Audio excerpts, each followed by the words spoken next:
Masjid tempat yang suci, dihuni oleh orang-orang yang suci. Yang dikerjakan adalah amal yang suci. Maka Nabi Shallallahu Alaihi Wasallam sebelum memasuki masjid dan akan diperjalankan menuju masjid dan kemudian akan bertemu dengan Zat yang Maha Suci, maka disucikan hatinya sama Allah. Makanya masjid sebagai simbol bersatunya manusia untuk menunjukkan apakah dia ahli masyarakat yang terhebat dalam menunjukkan kualitas batinnya. Maka sesungguhnya orang-orang yang hatinya tidak bersih tidak akan pernah sampai bertemu dengan Allah dalam setiap ibadahnya, karena sesungguhnya hatinya penuh dengan noda dan kekotoran. Bahasa Quran menyebutkan najis itu bukan hanya sesuatu yang menempel pada tanganmu, bukan hanya sesuatu yang bisa merusak warna kulitmu, tapi najis itu adalah yang paling berat adalah ketika dia menempel di hatimu dan batinmu.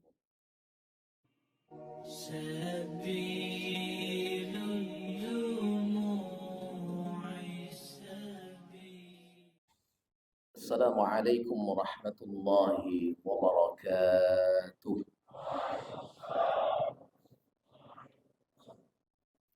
Bismillahirrahmanirrahim. Alhamdulillahi rabbil alamin. الذي أسرى بعبده ليلا من المسجد الحرام إلى المسجد الأقصى. أشهد أن لا إله إلا الله وحده لا شريك له، وأشهد أن محمدا عبده ورسوله لا نبي بعده. رب اشرح لي صدري ويسر لي أمري واحلل عقدة من لساني يفقه قولي. فقال الله تعالى في القرآن الكريم: أعوذ بالله من الشيطان الرجيم. بسم الله الرحمن الرحيم. وأمر أهلك بالصلاة واصطبر عليها لا نسألك رزقا نحن نرزقك والعاقبة للتقوى. Sadaqallahul Adzim. Bapak Direksi yang kita hormati, para pejabat yang hadir, Direktur BRK Syariah, kaum muslimin wal muslimat, dan imam besar, semoga kita semuanya dimuliakan Allah Subhanahu wa taala. Amin ya rabbal alamin. Bersyukur kita kepada Allah ala qudratihi wa ala ni'amihi wa ala iradatihi. Pada kesempatan sore hari ini kita dipertemukan Allah dalam momentum sedikit membicarakan tentang hikmah dari Isra wal Mi'rajnya Rasulullah sallallahu alaihi wasallam 1446 Hijriah. Salam dan salam kepada Rasulullah sallallahu alaihi wasallam.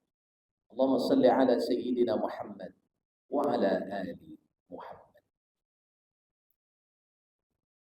Isra wal Mi'raj adalah dua kata yang dibedakan. Ada Isra, ada Mi'raj.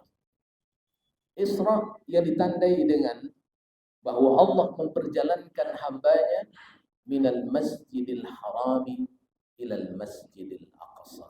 Wal Mi'raj minal aqsa ila sidratil muntaha. Kenapa harus masjid ke masjid?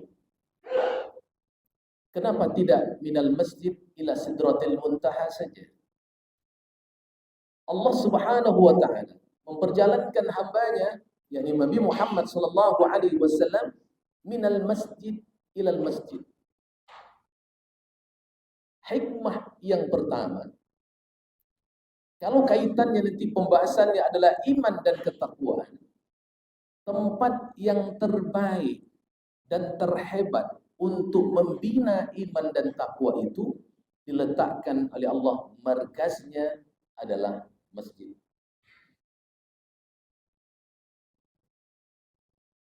Maka sering fenomena secara bentuk ayat-ayat Allah secara kauniyah, kita melihat bahwa rumah-rumah Allah itu selalu diselamatkan oleh Allah dari berbagai bentuk musibah dan bencana.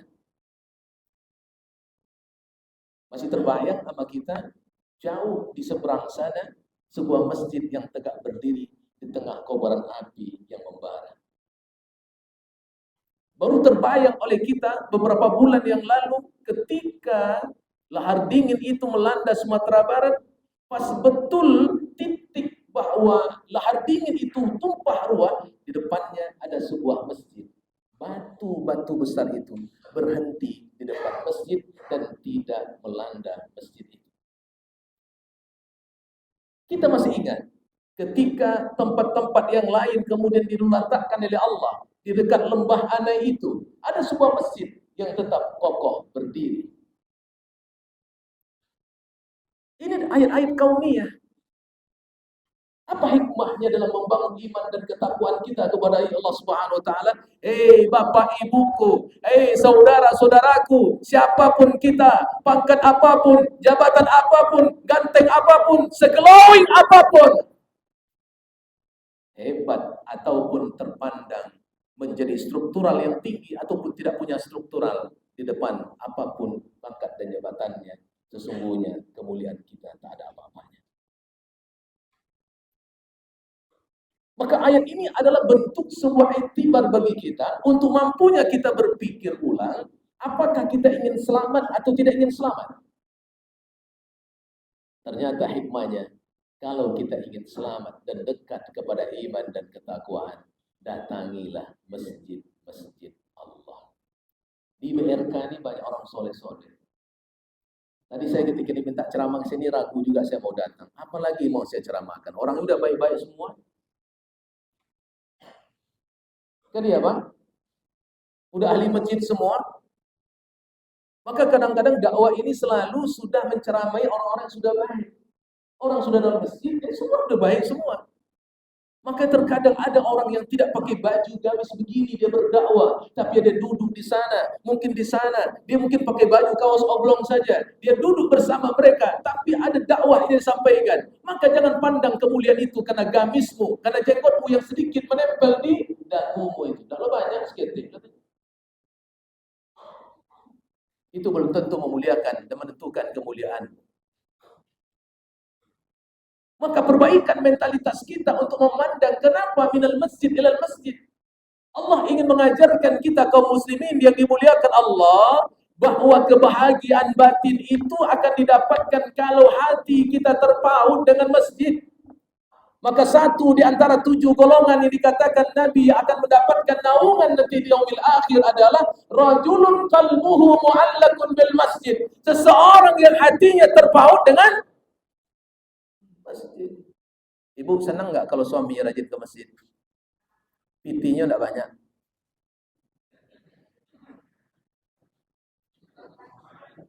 Nah langsung diam.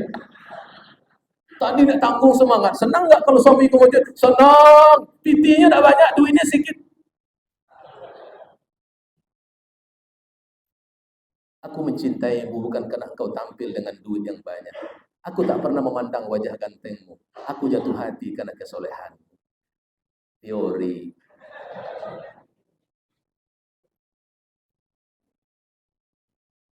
Bapak Ibu yang dimuliakan Allah Subhanahu wa taala. Maka disitulah Nabi membangun bina'ul ummah. Kekuatannya itu. Maka satu kali kaum muslimin Bani Salamah datang kepada Rasulullah sallallahu alaihi wasallam para tokohnya. Ya Rasulullah, rumah kami jauh dari masjid ini. Agak di pinggir kami tinggal ya Rasul. Bolehkah kami memindahkan kampung kami, membuatkan rumah-rumah dan perumahan baru di sekitar Masjid Nabawi? Bukankah masih banyak tanah yang kosong? Nabi belum jawab. Turun ayat. Inna nahnu nuhyil mauta wa naktubu ma qaddamu wa atharahum wa kulla syai'in ahsaynahu fi imamin mubin. Ketika Allah menyebutkan wa naktubu ma qaddamu wa atharahum, maka apa kata Nabi kepada mereka? Biarkan rumahmu jauh, yang penting kau datang ke masjid. Makin jauh rumahmu, makin banyaklah kakimu, makin tinggi kemuliaanmu di hadapan Allah. Maka orang yang soleh pun nanti, kalau bertemu dengan Allah, ternyata masih menyesal berhadapan dengan Allah. Apalagi orang yang salah. Soleh aja masih nyesal, Pak. Apalagi yang salah. Makanya kata Nabi SAW diterjemahkan juga oleh pendapat para ulama mengutip apa yang dikatakan Nabi, munzu wulida fil ard, ketika kalian sejak dilahirkan ke muka bumi ini, kata para ulama, tidak pernah kalian buat maksiat satupun, tidak pernah kalian buat dosa satupun. Pandangan matamu tak pernah melihat yang haram, telingamu tak pernah mendengar yang haram, kemudian tanganmu tak pernah menyentuh dan mengambil yang haram, kakimu tak pernah melangkah kepada yang haram. Bahkan engkau tak sempat untuk memikirkan makan demi sujudmu. Engkau tak sempat lagi memikirkan minummu demi taatmu kepada Allah. Bahkan engkau tidak sempat lagi untuk istirahat demi ibadah kepada Allah. Ketika engkau diwafatkan pun, engkau masih menyesali diri di hadapan Rabb. Apa boleh awak sejak kecil lagi banyak dosa pula. Ya nak? Kecuali wajah-wajah yang hadir ini wajah-wajah tanpa dosa. Ya kan? Di sini, kan di dalam masjid, tiba di luar tidak tahu saya. Bapak Ibu yang dimuliakan Allah, maka kata Nabi, biarkan rumahmu jauh, yang penting kau datang.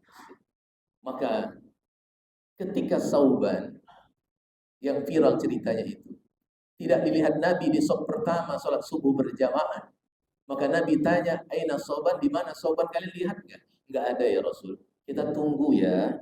Mana tahu Sauban kali ini terlambat. Adakah kita kalau sholat terlambat ditunggu oleh Pak Imam? Mana Pak Tul Tibo, Pak Junaidi itu lain. Tunggu sebentar. Tetap dia lanjut Imam. Kemuliaan Sauban membuat Nabi menunggu Sauban untuk datang subuh. Namun Sauban tak kunjung datang. Maka selesai subuh, Nabi ajak sahabatnya untuk berkunjung ke rumah Sauban. Yuk kita ke rumahnya. Maka Nabi SAW menempuh jarak yang sangat jauh, 3 jam perjalanan jalan kaki menuju rumah Sauban. Kalau subuhnya jam 5 subuh, maka Sauban keluar dari rumah jam berapa? Jam 2 dini hari. Sudah 3 jam perjalanan jalan kaki, namun Sauban tak pernah terlambat. Awak 3 meter di situ aja lo terlambat. Kita di rumah cuma 30 meter dari masjid, sering pula terlambat. Lalu apa kata Nabi kepada istrinya? Mana Sauban? Sauban baru meninggal dunia. Adakah yang aneh dengan wafatnya suamimu? Ada ya Rasul. Aku nggak bisa jawab. Apa itu? Andaikan lebih jauh, andaikan yang terbaik, andaikan semuanya. Nabi tersenyum. Nabi tahu apa yang dikatakan oleh Sauban sudah disampaikan oleh malaikat. Bahwa ternyata Sauban menyesali diri ketika amalnya diwujudkan dan ditampakkan. Orang yang lebih jauh rumahnya dari masjid ternyata pahalanya jauh lebih besar ketimbang dia. Dia masih menyesal diri. Andaikan aku yang jauh itu ya Allah, tentu pahalaku lebih besar ketimbang dia. Andaikan aku berikan yang terbaik dari jaketku yang aku infakkan, tentu aku mendapatkan kehormatan lebih mulia. Andaikan semua dari hartaku aku bagikan di jalanmu, aku terhormat dan tinggi di hadapan. Ala eloknya Pak, ala solehnya Bu, masih menyasar juga sopok ya Allah. Kunjung ke banyak salah, lagi banyak kedurhakaan. Bagaimana nanti nasib kita di hadapan Allah? Itu menunjukkan apa? Bahwa jarak masjid yang dekat dan jauh itu ternyata menentukan nilai keutamaan. Tetapi yang menentukan sebenarnya bukan sekedar jarak jauh itu, karena dekatnya masjid dengan kita bukan karena jaraknya rumah dengan masjid. Jarak dekatnya masjid dengan kita atau jauh bukan karena kemudian jalannya sulit, tidak. Tetapi karena sulitnya hati kita untuk menempuh dan melangkah menuju masjid itu. Itulah tanda keimanan yang terukur pada batin kita. Satu kali saya ceramah maghrib. Bertanyalah bapak-bapak di samping saya. Pas bersandar di dinding. Mode juang botol. Ini tahunya orang cu makanya. Ustaz, Iya, aku ini orang buta, Ustaz. Rumah saya agak jauh dari masjid. Gangnya sempit, Ustaz. Ada parit kiri kanan yang terkadang saya lewati. Terkadang terhantu kepala saya ke dinding. Terkadang terperosok kaki saya ke parit. Namun saya tetap datang ke masjid, Ustaz. Gimana tuh, Ustaz? Nangis saya bilang. Saya nggak sanggup menjawab pertanyaan ayah. Kenapa gitu, Ustaz? Ayah buta. Tak ada yang membimbing ayah ke masjid. Namun ayah tetap datang ke masjid. Terkadang terhantu kepala ayah ke dinding. Terkadang terperosok kaki ayah ke parit. Namun tak menghalangi ayah untuk datang ke masjid. Tuh saudara kita yang masih kuat kakinya berjalan. Nyalang matanya untuk melihat. Namun gelap hatinya untuk melihat masjid. Saya bacakan ayat. La ta'mal absar. ولكن تعمى القلوب التي في الصدور. Orang yang buta itu bukan mata tak melihat. Orang yang buta itu ketika hatinya tak mau mengenal kebenaran dan melihat jalan menuju Allah Subhanahu wa taala. Bagus dia malam mau dikayu sadar. Ya Rabb. Ini kelemahan kita. Maka sering kita sampaikan. Jarak ke masjid bukan jaraknya jauh, tapi jarak iman. Bapak-bapak, ibu bayangkan bagaimana negeri Arab dan Jazirah Arab, bagaimana tanah Arab ini ditempuh oleh seorang Sauban di zaman dulu. Belum ada lampu lagi, Pak. Belum ada mobil mewah lagi, belum ada motor NMAX lagi. Ini motor NMAX ada di garasi rumahnya. Mobilnya pun ada, namun dia tak mampu ke masjid. Kenapa? Karena imannya tak kuat untuk berjalan. Makanya Allah memperjalankan Nabi minal masjid ilal masjid. Bapak Ibu yang dimuliakan Allah, masjid tempat yang suci, dihuni oleh orang-orang yang suci, yang dikerjakan adalah amal yang suci.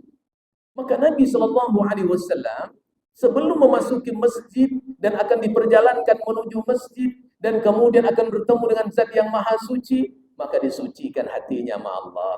Makanya masjid sebagai simbol bersatunya manusia untuk menunjukkan apakah dia ahli masyarakat yang terhebat dalam menunjukkan kualitas batinnya. Maka sesungguhnya orang-orang yang hatinya tidak bersih tidak akan pernah sampai bertemu dengan Allah dalam setiap ibadahnya. Karena sesungguhnya hatinya penuh dengan noda dan kekotoran. Bahasa Quran menyebutkan najis itu bukan hanya sesuatu yang menempel pada tanganmu, bukan hanya sesuatu yang bisa merusak warna kulitmu, tapi najis itu adalah yang paling berat adalah ketika dia menempel di hatimu dan batinmu. Kalau terpegang tai ayam, apa yang Bapak lakukan? Cuci sampai hilang bau, hilang rasa, hilang warna. Ya? Iya.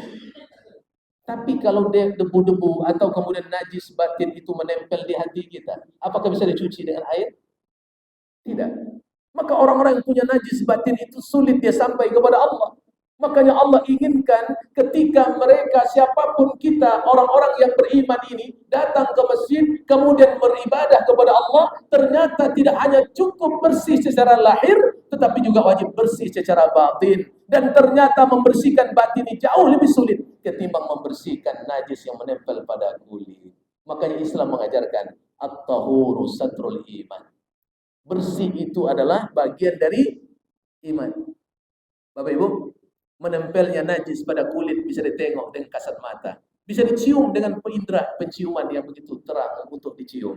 Tapi kalau dosa itu dan najis itu menempel pada hati, bagaimana mensucikan dan menciumnya? Tercium nggak bau busuknya? Kadang-kadang kita nggak bisa mencium dengan indera, tapi hanya bisa dicium dengan pandangan iman kepada Allah Subhanahu wa taala. Makanya apa kata Nabi sallallahu alaihi wasallam? Innallaha yu'tid dunya man yuhibbu wa man la yuhibbu wa la yu'til iman illa man yuhibbu. Allah akan memberikan dunia kepada siapa yang dia cintai dan kepada siapa yang dia tidak cintai. Tetapi Allah tak pernah memberikan iman kecuali kepada siapa yang dia cintai. Makanya orang-orang yang memiliki iman dan hatinya bersihlah yang akan sampai jiwanya kepada Allah Subhanahu wa taala sehingga akhirnya dia begitu bersih dan sangat indah berhadapan dengan Allah Subhanahu wa taala. Letaknya paling dalam di sini. Makanya Rasakan ibadah itu dengan iman dan ketakwaan kepada Allah Subhanahu wa taala. Bersihkan dari segala kekotoran najis batin ataupun najis yang zahir. Kalau Bapak Ibu bawa najis batin, sholat. Di kantor ini ada yang saling membenci? Enggak ada. Maka di sini orang-orang yang hebat luar biasa. Ada yang bersinggungan hati kan? Enggak ada juga. Masya Allah. Kalau begini semua hebat dari kali. Ada yang sudah semua nih Pak. Sholatnya udah rajin ke masjid, hati nggak pernah ada noda, Masya Allah luar biasa. Tapi kalau orang punya noda batin, sholatnya masih nggak khusyuk, maka permusuhan dan dendam itu nggak akan menyelesaikan batin sampai kepada Allah. Betul. Sudah ditengoknya musuh ini masuk dari pintunya atau dari pintu. Kalau ketemu sedang musuhnya di situ, mau masuk di situ nggak jadi, dia pindah di situ. Ditanya sama kawan, kenapa bapak nggak jadi masuk pintu ini? Aku ketemu sedang musuh di sini, pindah di situ. Rumah dia masuk dalam barisan sholat tadi. Allahu Akbar. Musuhnya itu terlambat. Tidak ada sholat yang bisa diisi kecuali di samping si bapak. Berdirilah musuhnya itu di samping dia. Perasaan bapak gimana terhadap musuh di dalam sholat? Bapak musuh atau bapak kompor? Dasar. Sampai pulang baca musuh. Awak lagi dari itu tak bersombong itu jadi. Ya, itu dosa batin Pak. Bersih kulit bapak dari najis. Mungkin bersih, tapi hadas batinnya di bawah. Ini sholat tidak sampai kepada Allah. Maka bersihkan. Maka Nabi SAW ketika dibedah dadanya, maka diisilah dia iman dan diisi hikmah. Kenapa? Iman itu akan bisa menetralisir semuanya untuk bisa mengikis segala penyakit batin yang ada pada dirinya, karena dia akan bertemu dengan Zat yang Maha Suci. Maka diperjalankan dulu dari masjid ke masjid, karena dia akan bertemu dengan banyak manusia, maka baru akan bertemu dengan Allah dalam mi'rajnya langsung kepada Allah Subhanahu wa taala. Maka orang yang tak selesai manusia dengan manusia, bagaimana mungkin dia mi'raj bertemu dengan Allah? Dia manusia tidak pernah selesai. Maka berat hukum manusia dengan manusia. Harus ada klirisasi di antaranya agar dia membuatkan mudah untuk bertemu dengan Allah Subhanahu wa taala. Mi'raj itu sudah sangat tinggi sekali Bapak Ibu. Maka Mi'raj dibedakan dengan Isra, maka Isra lebih awal, belum lagi Mi'raj. Kalau belum Isra, bagaimana mungkin Mi'raj? Maka Isra lah dulu kita bainan nas untuk membersihkan batin kita agar kemudian ibadah yang akan kita buat dalam salat yang kita tunaikan itu mencerminkan cahaya dan membuat kita bahagia selamanya di dunia dan di akhirat. Bapak Ibu yang muliakan Allah Subhanahu wa ta'ala. Setelah bersih, maka manusia dengan manusia diselesaikan, baru kemudian mi'raj itu menjadi indah. Disitulah kalimat yang kita baca. Inna salati inni wajjahtu wajhiya lilladzi fatara as-samawati wal ard hanifan muslima وَمَا أَنَا مِنَ الْمُشْرِكِينَ. Aku hadapkan wajahku kepadamu ya Rabb. Wajah yang mana? Tidak hanya fisik yang dimaksudkan, tapi wajah batin kita disampai kepada Allah. Disitulah Nabi mengatakan as-salatu mi'rajul mu'minin. Salat itu mi'rajnya seorang mukmin terangkat kepada Allah Subhanahu wa taala. Bagaimana mungkin salatnya akan terangkat kalau dia tidak pernah khusyuk untuk mencapai titik kehormatan dan kemuliaan itu? Tidak mungkin dia akan terangkat kepada Allah. Maka banyak hari ini yang terkadang kita mengabaikan apa yang menjadi syariat untuk mi'rajnya batin kita bertemu dengan Allah. Secara syariat kita mengabaikannya. Makanya para ulama itu membagi khusyuk itu dalam 3 aspek. Yang pertama al-khusyuk qabla shalah, yang kedua al-khusyuk fi shalah, yang ketiga al-khusyuk ba'da shalah. Ada khusyuk qabla shalah, itulah bab taharah dan bersuci secara zahir, apalagi secara batin. Simbolnya apa? Istinja dan wudu. Ibu-ibu, ini gimana dia akan sampai kepada Allah? Di bab yang pertama saja dia belum lulus, nggak mungkin dia akan berbuah pada aspek yang kedua dalam salat, nggak. Makanya saya selalu perhatikan bapak-bapak kadang wudu. Karena saya imam di Ar-Rahman sejak 2015, cuman sekarang saya pengabdian saja sejak 2023, ya. Saya pernah bertemu seorang anak muda wudu. Di depan saya antri di belakang dia. Bajunya cuma sampai segini. Dibasuhnya ini, Pak. Saya tengok aja. Nak ditegur takut tersinggung. Enggak ditegur ini dosa kepada Allah. Akhirnya saya tegur juga. Bang, mohon maaf. Tadi wudu abang enggak sah. Sebab bajunya enggak sampai ke atas, Bang. Tolong tarik bajunya ke atas. Mungkin karena dia malu, dia tarik bajunya. Bunyi bajunya, Bang. Dalam batin saya berdelak daripada tanganku tak berdelak dan berangkat. Sebab apa? Karena orang menyepelekan itu, Bapak Ibu. Para Nabi mengatakan wailul lil aqabi minan nar. 3 kali Nabi katakan celaka bagi tumit yang tak kena air wudu sebesar buang logam. Ulang lagi wudu. Ibu, Bu, ada yang sambung-sambung kukunya.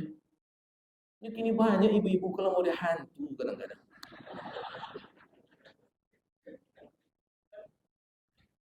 Yang kuku-kuku panjang tu masuk kampung ambo hantu. Jole kuku lancak dia Allah sambung-sambung. Lo je polosu. Menambah-nambah biaya piti suami kedua aja. Nggak ibu-ibu sikor elok. Ada ibu-ibu sinana. Iya enggak, Pak? Yang apa nama itu, Bu? Medikur apa nama? Apa? Pura-pura enggak tahu loh. Ini kan masalah ini. Saya kadang-kadang ingatkan itu, anak-anak muda, gadis-gadis, saya punya anak gadis juga, Bu, ya Rob, udah kuliah gitu ya. Setiap pulang kuliah saya tengok kukunya, Cuk. Lalu mau tengok kukunya. Le asli itu pelos. Le asli. Kalau dia pakai kuku palsu, dia tempel, mohon maaf, dia haid, kemudian dia mandi janabah atau mandi besar, mandi haid bersuci dari nifasnya atau segala macamnya yang berkaitan dengan mandi besar, maka kemudian mandinya tidak sah. Kalau mandi junubnya tidak sah, maka salatnya tidak sah. Dia dilaknat setiap saat oleh para malaikat. Gara-gara mabuk gaya. Ini bapak-bapak lah jadi tua, rambut dah putih, hitam-hitam kalau mau dimudu. Untung lo dan tua sih boleh berpres-pres. Ya kan? Iya, pakai kimiawi yang tak tersentuh oleh air. Biarkanlah rambutmu putih sebagai mahkota, menunjukkan engkau tambah tua dan tak muda lagi. Maka jangan pula tidak pernah menyadari diri dengan ketuaanmu. Ini kalau jadi tua tuh kalau tadi, tua makin menjadi. Duduk di tepi jalan, rokoknya rokok Samsu, Marlboro pula, parfumnya parfum Paris, rambutnya detailnya bagus, lewat anak gadis, cicit, datuk bau tanah, tak sadar diuntung. Kapan mau sadar? Bapak Ibu yang muliakan Allah Subhanahu wa taala. Maka pastikan itu, jangan kemudian hal itu menghalangi kita untuk dia sampai kepada Allah.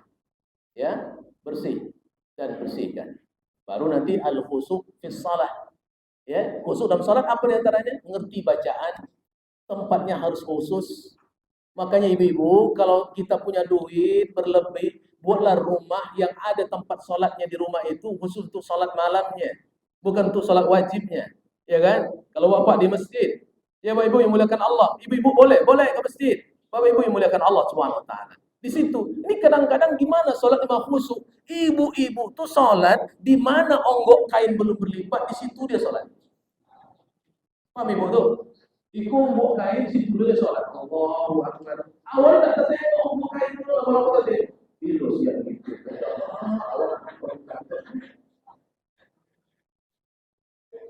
Bapak-bapak lain pula kadang-kadang sepeda di situ pula sholat. Kita tengoklah ban sepeda nih. Kapan pula bocor besok awak mau.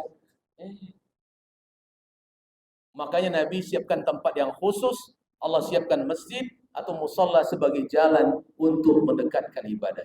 Maka dia khusyuk. Yang terberat adalah khusyuk ba'da salah.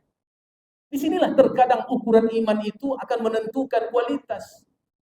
Makanya Nabi SAW mengatakan kepada Bilal bin Rabah, "Ya Bilal, sallu salatal muwaddi', Hai Bilal, solatlah kamu seperti solat engkau akan meninggalkan dunia ini. Karena ternyata orang yang paling khusyuk kata Allah itu, alladzina yadhunnuna annahum mulaqu rabbihim wa annahum ilaihi raji'un.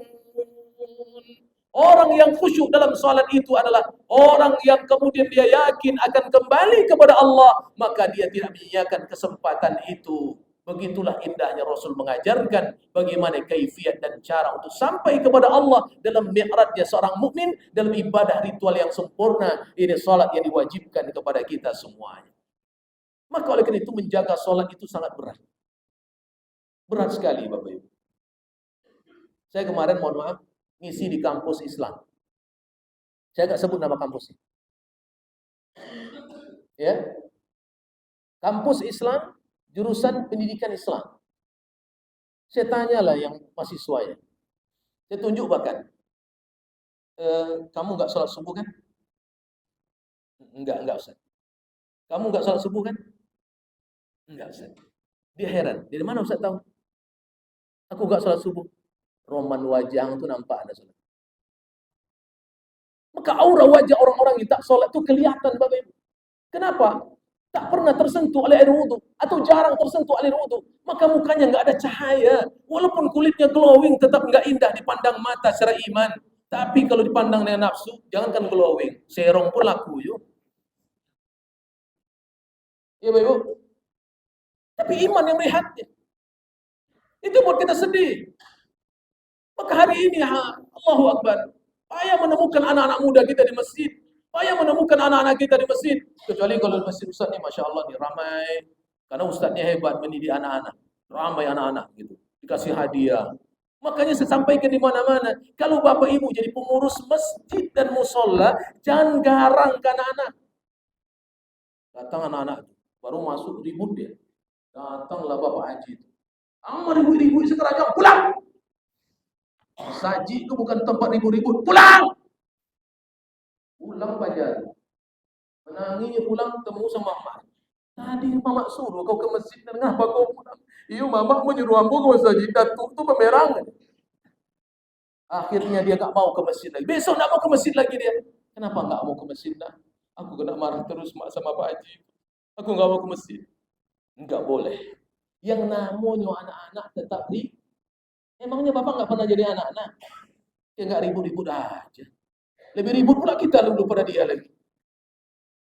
Iya kan? Ini salah nih dalam konsep Islam. Nggak boleh. Makanya kalau isi tempat Ustaz nih, Pak Imam nih, anak-anak itu diatur dengan rapi, luar biasa. Ya, betul lah Bapak milih imamnya Pak Wajid, luar biasa. Saya nggak muji di depan, cuma nyanjung-nyanjung sekete aja. Ya Bapak Ibu yang muliakan Allah Subhanahu wa Ta'ala. Maka inti dari semua itu adalah menjadikan sholat itu sebagai kontrol dari diri kita. Kalau tadi adalah hikmahnya iman dalam ketakwaan, maka sholat itu harus berbuah untuk menetralisir segala bentuk yang batil menjadi sesuatu yang hak untuk kita kerjakan. Orang yang beriman dengan sholat yang ditunaikan itu, dia tahu membedakan mana yang tidak baik dan mana yang baik. Dia mengerti bagaimana berakhlak dengan akhlakul karimah yang terbaik. Oh, kalau ibu rajin sholat, lisannya terjaga kepada suami. Kalau ada ibu-ibu yang rajin sholat, tapi makin pemarah kepada suami, ada yang salah dengan sholatnya. Tapi ibu-ibu dibiarkan lembut-lembut hatinya. Tak pernah marah kepada suaminya, kecuali kalau duitnya kurang. Iya Bu? Anda, batidin, hebat. Duit tak ada pun aman Pak. Jadi apa-apa nggak usah poning-poning memikirkan. Ibu-ibu ini sudah care sekarang, luar biasa. Ya kan? Ada duit, abang disayang. Tak ada duit, abang tetap disayang. Berbeda temanya Pak. Kalau dulu ada duit, abang disayang. Tak ada duit, abang melayang. Sekarang karena sering mengaji, udah berbeda pemahamannya. Kenapa? Tadi dia katakan, aku mencintaimu bukan karena tumpukan harta yang melekat padamu. Aku menyayangimu bukan karena tampan wajah yang kau sajikan di hadapanku. Aku mencintaimu karena tulusan hatimu mencintaiku. Ya, itu teori lagi. Ya, mengamalkannya berat. Nah, oleh karena itu, Bapak Ibu yang muliakan Allah, Wariskan sholat ini menjadi perintah yang tak pernah berhenti kecuali sampai wafat kita. Risaulah kita meninggalkan anak generasi yang kalau mereka tidak mengenal dan mengerti tentang sholat yang baik. Kalau seandainya mereka punya jabatan yang tinggi, mereka hebat, mereka kaya, mereka menguasai dunia, tapi mereka tak sholat, mereka tak ada guna di hadapan Allah SWT. Saya paling bersedih kami jadi imam ini. Kalau saya berdiri di Ar-Rahman, kalau ada mayat datang, saya nggak pernah mau jadi imam, kecuali kalau tak ada lagi ahli waris yang menjadi imam. Nggak mau saya maju. Nggak mau saya, Pak. Nggak ada yang maju lagi di pondok sholat jenazah, aku baru maju. Mana ahli keluarganya, anaknya naik mobil Camry, datang dari Jakarta, pangkatnya luar biasa, duitnya banyak, perusahaannya hebat, disuruh jadi imam untuk ayahnya kali terakhir, dia angkat tangan. Memandikan ayahnya pun dia takut. Untuk apa? Seorang ayah yang sukses tidak seperti itu. Ada kalanya nanti seorang ayah berkata, wahai anakku, ada kalanya aku tak pernah menuntut kalian untuk dimandikan. Tapi ketika ayah tak lagi bisa mandi sendiri, siapa lagi ayah harapkan kalau bukan kalian memandikan ayah? Ibunya berkata, ibu tak pernah minta kalian untuk masakkan baju untuk ibu, walaupun ibu sudah tua sekalipun. Tapi ada kalanya ketika ibu tak lagi bisa pasang baju sendiri, kalian yang akan memasangkan baju untuk ibu kali terakhir.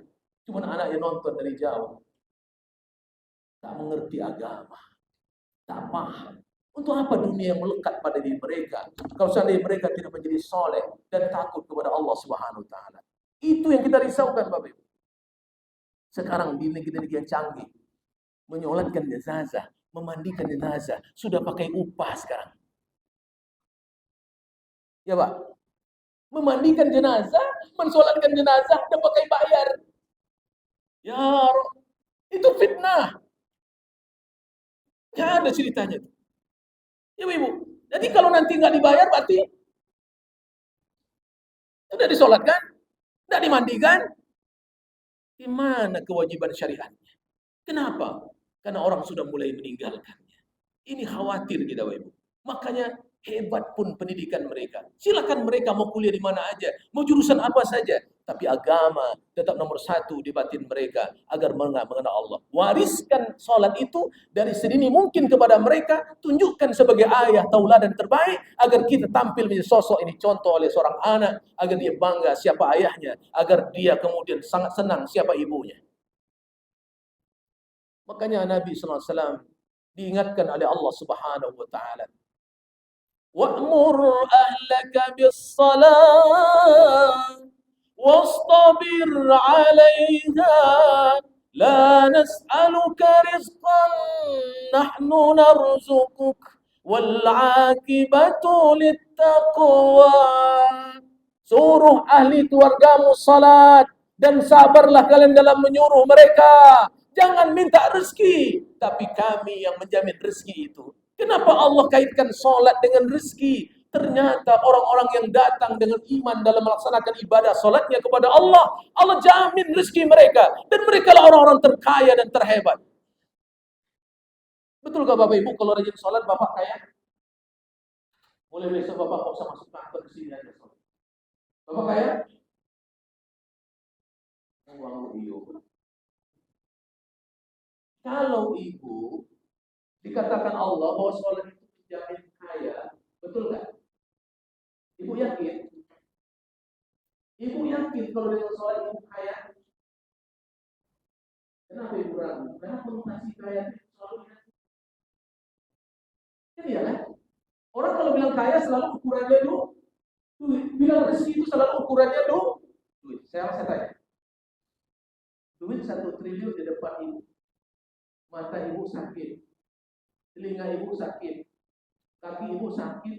Tangan ibu sakit. Lidah ibu sakit. Milih uang 1 triliun atau milih sehat? Berapa harganya? Kaya. Ada suami yang kaya, gagah luar biasa, tapi suka sendiri.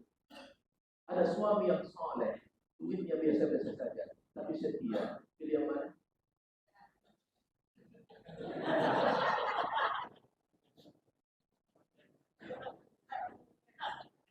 Gak yakin cara jawab.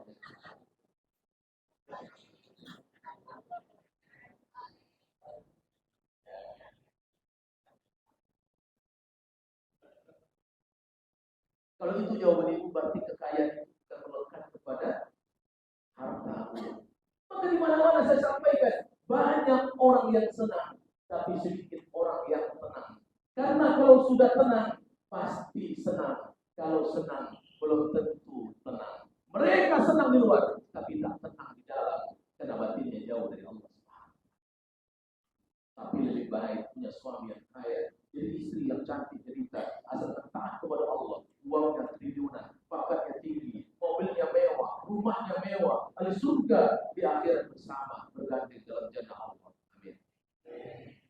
Oh.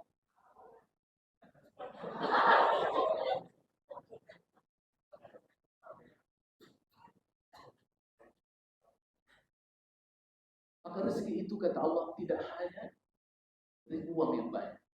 Saya ketemu jamaah, Ustaz, semuanya sudah terjual. Cuma satu-satunya bertanya yang belum terjual apa? Kebun sawit saya 10 hektar, Ustaz. Tapi kalau 10 hektar itu saya jual dan Allah jamin saya sehat, Ustaz, saya jual semuanya, yang penting saya sehat. Jadi saya gantikan saya dengan apapun.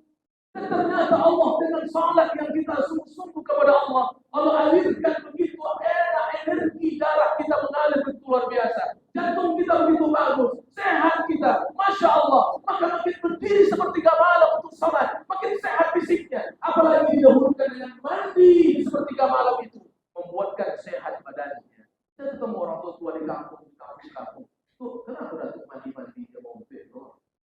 Kalau mudah-mudahan di mobil, tahu lah. Takut mandi dia mobil jam sholat tiga. Apa ini serius wanda apa?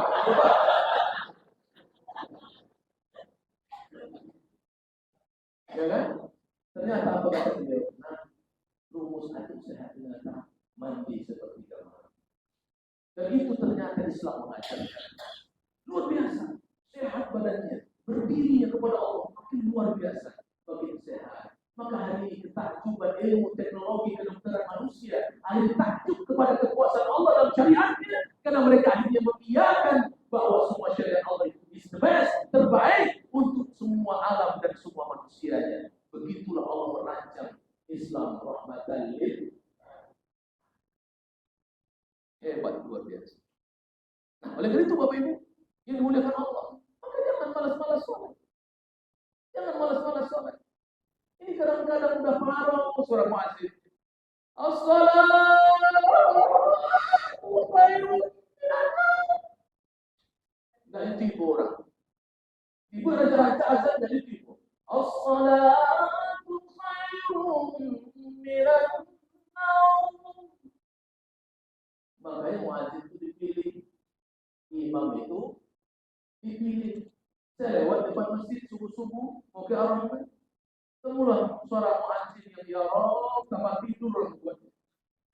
Allah itu aja. Tiba as-salatu khairun minan naum.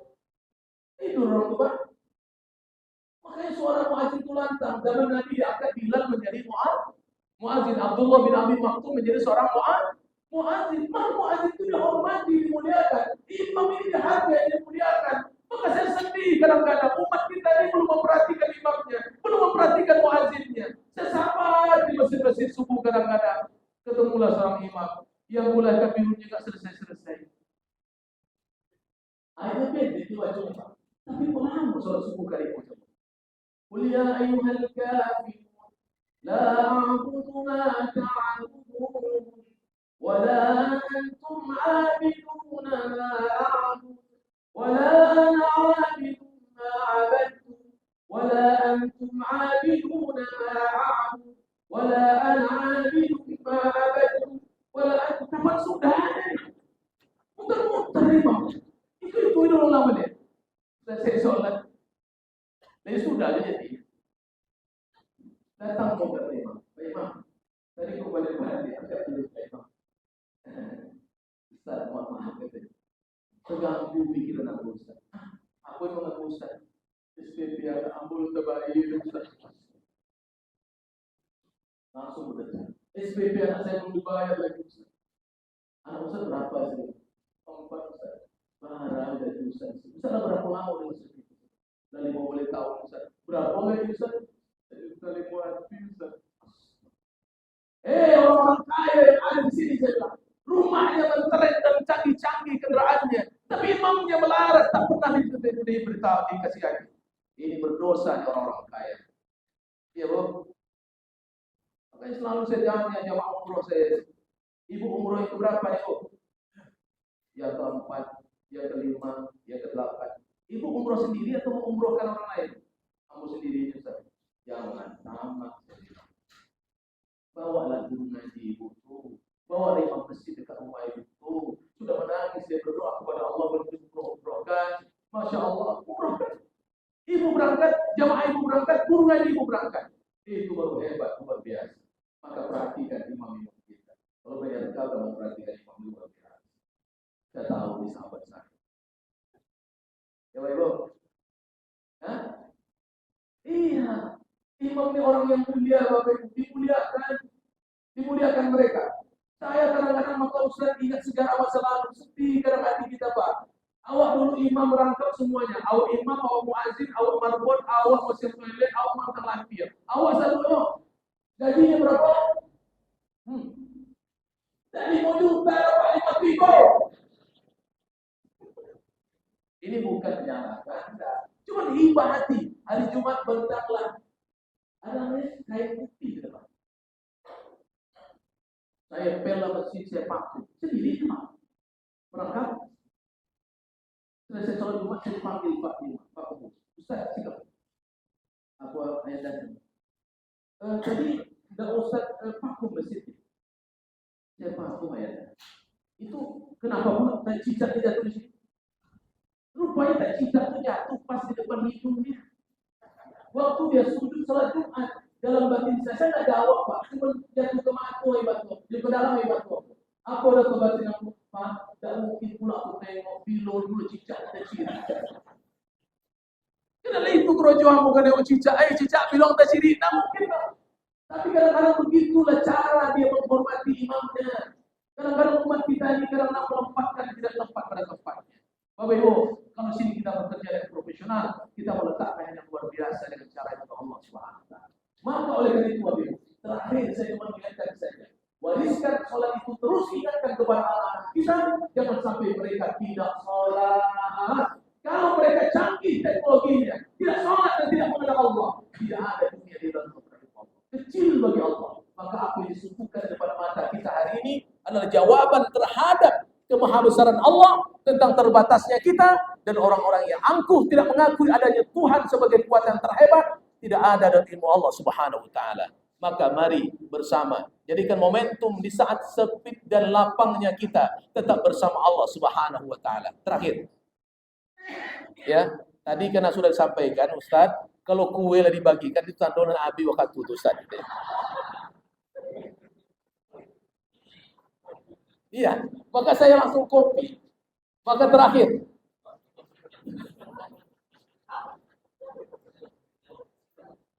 saya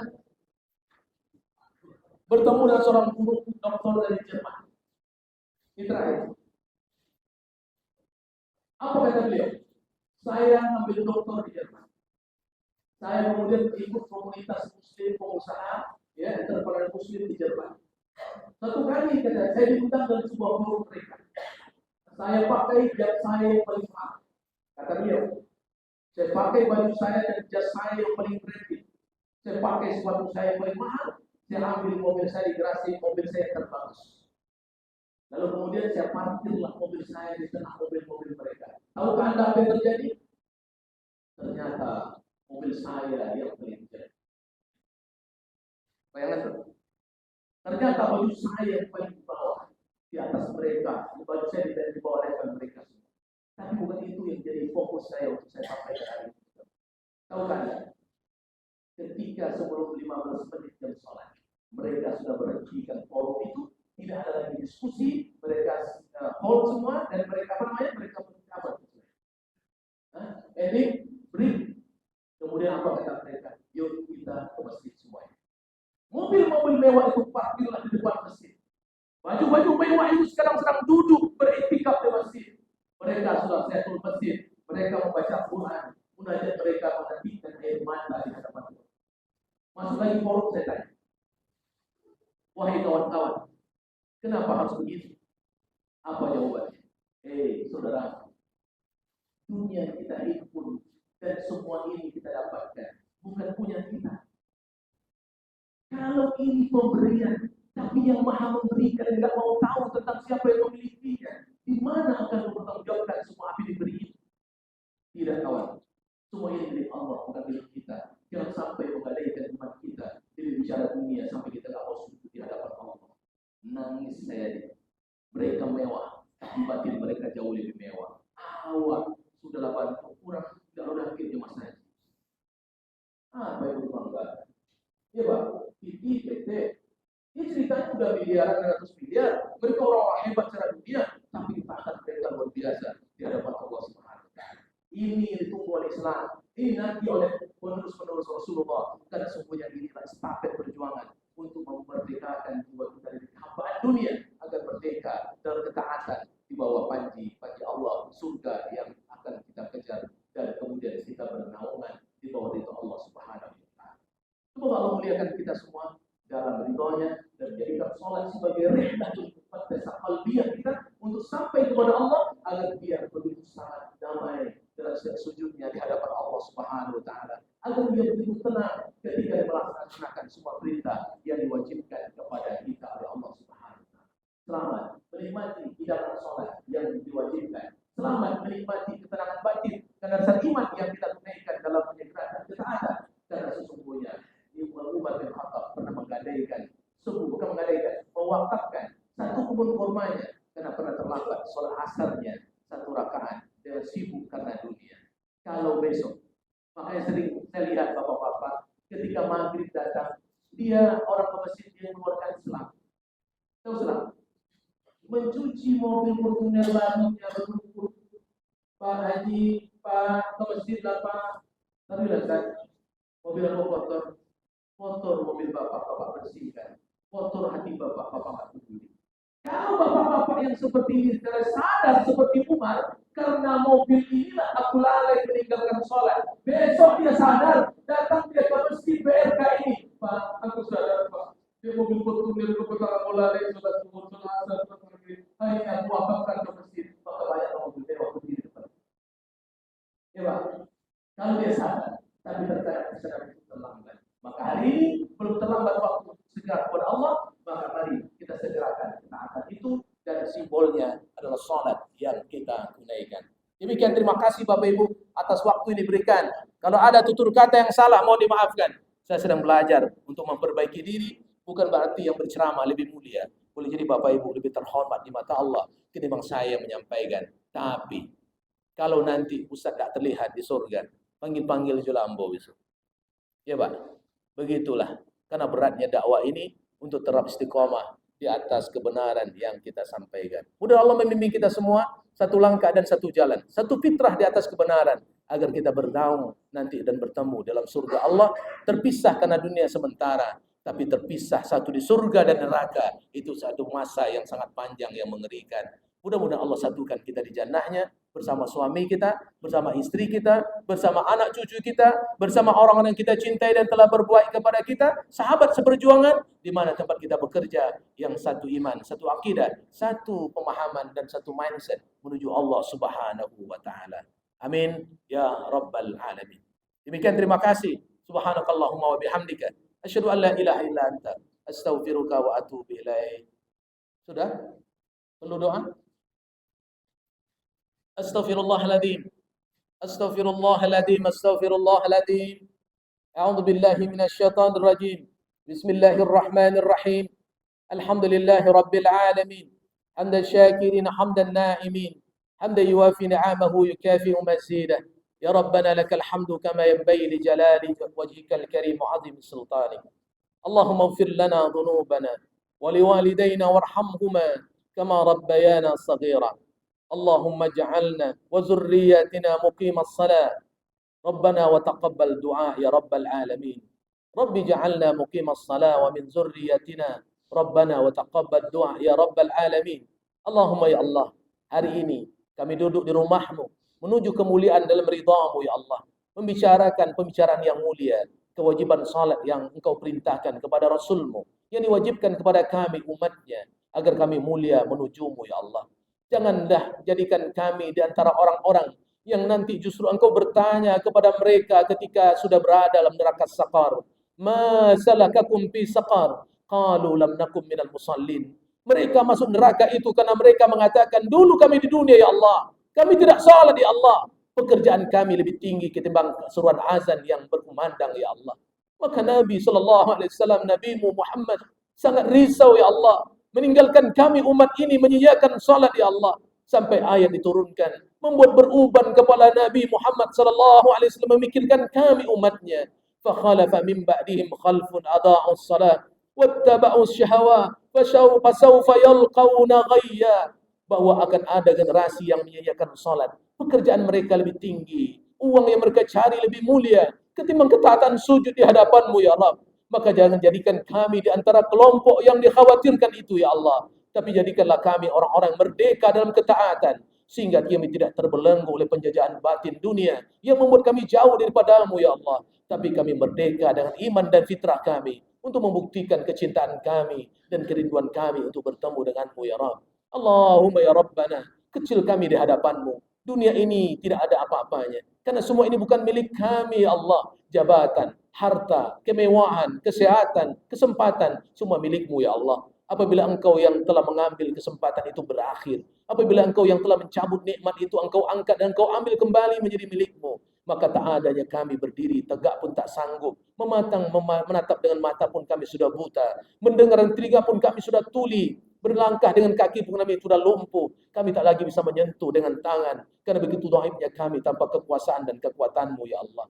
Karena itu ya Rahman, liputi kami di indahnya kasih sayangmu, liputi kami di indahnya ridhamu ya Allah, dan jadikan ahli keluarga kami ahli salatmu, agar mereka menjadi generasi yang terbaik, yang membuat kami tersenyum ketika bertemu denganmu, karena mereka mahkota intan mutiara di dunia dan brilian yang termahal di hadapanmu nanti ya Rabbal Alamin.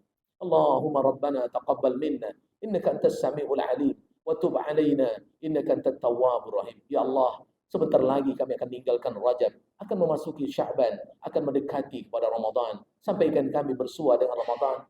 Berubahlah diri kami dengan merubah diri kami untuk selalu dekat denganmu, agar kezaliman berganti dengan cahaya, kegelapan hilang, terbitlah terang karena hijrah kami menujumu ya Rabbal Alamin. Rabbana atina fid dunya hasanah wa fil akhirati hasanah wa qina adzabannar. Walhamdulillahi rabbil alamin. Wassalamualaikum warahmatullahi wabarakatuh.